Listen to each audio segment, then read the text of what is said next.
Estábamos diciendo que había muchos problemas, o ha habido muchos problemas, em, y muchas controversias entre la ciencia y la religión, ¿eh? Y muchos de ellos, muchos de estos problemas han venido por tomar como verdad literal lo que afirmaba la Biblia, es decir, verdad literal. ¿Qué se entiende por verdad literal? Bueno, pues palabra por palabra, es decir, estrictamente palabra por palabra lo que dice la Biblia. Ya hablamos un poquito del Génesis, ¿eh? Y vamos a hablar ahora de uno que desembocó o terminó en un proceso al científico más importante del Renacimiento. Bien, en un apartado de la Biblia dice: Josué oró, rezó a Dios para que el sol se detuviera. Y para que el sol se detuviera hasta que Israel pudiera vencer a sus enemigos, pues se iba a hacer de noche y entonces no iba a terminar la batalla. Dios le otorgó la petición y así aparece en la Biblia, y el sol se paró en medio del cielo. Bien, ¿qué significa esto? Pues si nosotros razonamos y nos dicen que el sol se paró en medio del cielo, si el sol se para es porque el sol se está moviendo, porque no se puede parar una cosa que no se, que está quieta, se para el sol. Entonces, de aquí nosotros podemos sacar, ¿eh? Que era lo que como se interpretaba en la Biblia antes, que era el sol el que se movía en torno a la Tierra, ¿eh? Era el sol el que se movía en torno a la Tierra. Esto daba lugar a lo que se conocía como la teoría geocéntrica, ¿eh?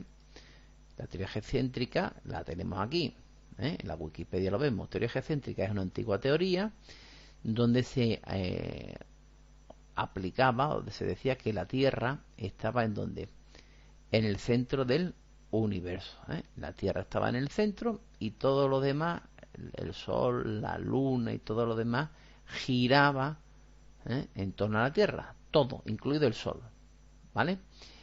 Esta teoría es muy anterior incluso al cristianismo, ¿eh? Esta era una visión, por ejemplo, de que la Tierra es el centro del universo, y además es lo que parece, nos parece evidente. Yo veo que la Luna sale, por el este, se pone por el oeste, el Sol sale por el este, se pone por el oeste, las estrellas salen por el este y se ponen por el oeste. Entonces parece que es evidente que todo, o sea, desde el punto de vista del sentido común, parece que todo lo que se mueve son las estrellas, la luna, el sol. Y entonces es una teoría, como estoy diciendo, que es incluso en civilizaciones remotas. Por ejemplo, en Babilonia, era la visión del universo. Y Claudio Ptolomeo, en el siglo II, pues también la defiende. Y esta es la teoría que está en vigor hasta el siglo XVI. Además, es la teoría que defiende la Iglesia, puesto que, como estamos diciendo, en un momento determinado se, se nos dice en la Biblia que el sol se paró en medio del cielo. Entonces, de alguna manera se nos está hablando que si el sol es el que se para dentro en el cielo, el que se mueve es el sol, ¿eh? Entonces vamos a ver, aquí tenemos, ¿eh? La visión o la imagen de cómo se interpretaba, la Tierra en el centro del universo y el Sol y los demás planetas y la Luna y todos orbitando en torno a quién, al Sol. Este sería el modelo de la teoría geocéntrica, ¿vale? Que es el modelo, como hemos dicho, que proviene incluso antes del cristianismo, y en civilizaciones como en Babilonia, y que es el modelo que defiende Ptolomeo, y que es el modelo que defiende la Iglesia Católica hasta el siglo XVI, cuando aparece el juicio contra Galileo Galilei, ¿vale? Bien, aquí lo tenemos, la teoría geocéntrica. ¿Y qué es lo que defiende Galileo? Pues Galileo defiende la teoría heliocéntrica. ¿Y qué es la teoría heliocéntrica? Pues la teoría heliocéntrica lo que dice es que el Sol es el que está en el centro del sistema solar, y son los planetas los que orbitan en torno al Sol, ¿vale? Esta teoría heliocéntrica, no, el primero que lo dice no es Galileo, ni siquiera es Copérnico, que muchas veces se le atribuye a Copérnico, sino que fue propuesto en la antigüedad por el griego Aristarco de Samos, es decir, que ya Aristarco de Samos lo propuso. Lo que pasa es que es Copérnico Nicolás Copérnico, el que lo defiende con más ahínco, y hace un tratado diciendo que no, que es el Sol el que está en el centro y los planetas orbitan y demás astros orbitan en torno al Sol y demás astros del sistema solar. Pero ¿por qué Galileo al que se le hace el juicio? Porque Galileo introduce el telescopio, y entonces él puede observar algunos datos experimentales, porque Galileo es el padre de la física experimental, y entonces él puede observar, por ejemplo, que que Venus presenta fases como la Luna, y por ejemplo apunta su telescopio también hacia las lunas de Júpiter y se da cuenta que hay unas lunas de Júpiter que giran en torno a Júpiter. Entonces, ¿cómo es posible que esas lunas giren en torno a Júpiter si el centro era la Tierra? Si el centro era la Tierra, esas lunas deberían girar en torno a la Tierra, no en torno a Júpiter. En fin, en definitiva, Galileo defiende el modelo heliocéntrico, que fue propuesto por Copérnico y este es el modelo heliocéntrico, el Sol en el centro, y los planetas orbitando en torno al Sol, y los planetas orbitando en torno al Sol, Sol, Mercurio, Venus, la Tierra, Marte, Júpiter, etcétera. Este es el modelo heliocéntrico defendido por Copérnico y defendido posteriormente por Galileo.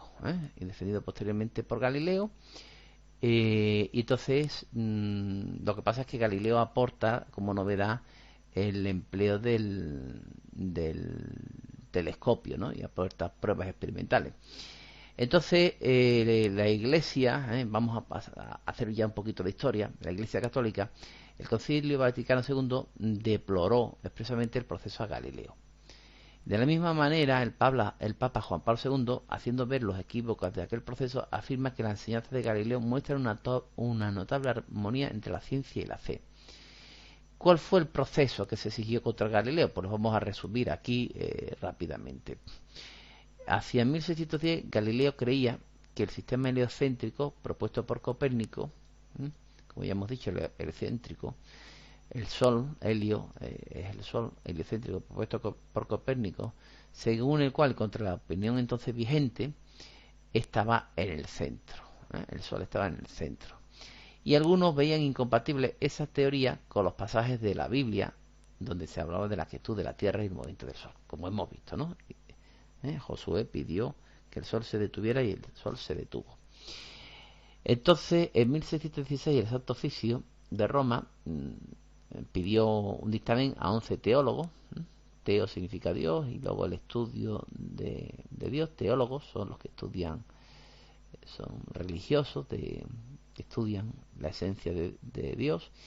Y estos dos teólogos calificaron la tesis astronómica de Galileo como absurda y herética, es decir, herejes. Galileo se comprometió a no defender la teoría heliocéntrica, y la cosa quedó así, y no hubo ni juicio ni condena. Pero en 1632 Galileo publica un libro a favor de las ideas de Copérnico, proponiendo a su vez la reinterpretación de los versículos de la Biblia. Y en 1633 se emite una sentencia donde Galileo es condenado a prisión de por vida. A prisión. Lo que pasa es que Galileo había prestado tan buenos servicios a la comunidad y a Venecia, por ejemplo, con los telescopios eran capaces de prevenir la invasión. Podían ver los barcos. En aquellos tiempos no olvidamos que había mucho pirateo, había incursiones sobre la ciudad de Venecia, y Galileo pues pone a disposición de la ciudad de Venecia un telescopio y son capaces de defenderse de los asaltos de los piratas, con lo cual de alguna manera el prestigio de Galileo era muy grande, y Venecia debía pues en fin parte de su bienestar a estos avances de Galileo. Entonces esta condena a prisión de por vida fue conmutada por condenarlo a que no pudiera salir de su residencia. Y su obra es prohibida. Aquí tenemos una representación del famoso juicio a Galileo, donde le obligan a decir que la Tierra está quieta y según la leyenda, él cuando baja de declarar, dice la Tierra está quieta, pero se mueve. Bueno, tendríamos que decir otra cosa más. Hoy en día ya sabemos que el movimiento es un concepto relativo. Es un concepto de relativo. Y el movimiento depende del sistema de referencia desde el cual se hable. Esto a lo mejor a los alumnos pues les puede parecer un poco extraño, pero el sistema de referencia es el punto desde el cual yo me fijo para mover el movimiento. Entonces, vamos a resumirlo así. Una persona va dentro de un coche. Ese coche va a 80 kilómetros por hora con respecto a la Tierra. La pregunta es, ¿esa persona está en movimiento o está en reposo? Pues si yo me fijo con respecto a la Tierra, la persona estaría en movimiento de 80 kilómetros por hora. Pero si me fijo, por ejemplo, con respecto al volante o con respecto al interior del coche, esa persona está en reposo respecto al coche. Entonces, a la pregunta de si estamos en reposo o en movimiento, lo primero que hay que decir es con respecto a qué. Con respecto a qué, es decir, lo que se conoce como sistema de referencia. Por tanto, hoy en día, toda esa discusión de si el Sol está en el centro o es la Tierra, está un poco superada, porque todo depende del sistema de referencia cuando yo vaya a estudiar el movimiento. Y hoy en día en ciencia, en física, sabemos que para hablar de movimiento hay que hablar de sistema de referencia, con lo cual podríamos concluir que de alguna manera tanto la posición en la cual se habla de geocentrismo o de heliocentrismo, dependiendo del sistema de referencia que yo tome, pues será válido el geocentrismo o será válido el heliocentrismo, porque todo va a depender del sistema de referencia que yo tome. Si yo tomo sistema de referencia fijo, la Tierra, lo que se mueve son los planetas y todo respecto a la Tierra. Y si me fijo en el Sol y digo que es el Sol el centro de referencia, los que se mueven son los planetas en torno al Sol. Es decir, por decirlo de alguna manera, que de alguna forma ambos llevaban razón. Tanto en la Iglesia Católica cuando se hablaba de geocentrismo o el sistema heliocéntrico cuando se habla de que es el Sol el que está en el centro del sistema solar y todo orbita. En definitiva, todo depende del sistema de referencia que yo tome. Por tanto, toda aquella discusión, todo aquel juicio, todo aquello, pues realmente fue un grave, en fin, un proceso incomprensible y totalmente superado hoy en día. Totalmente superado hoy en día.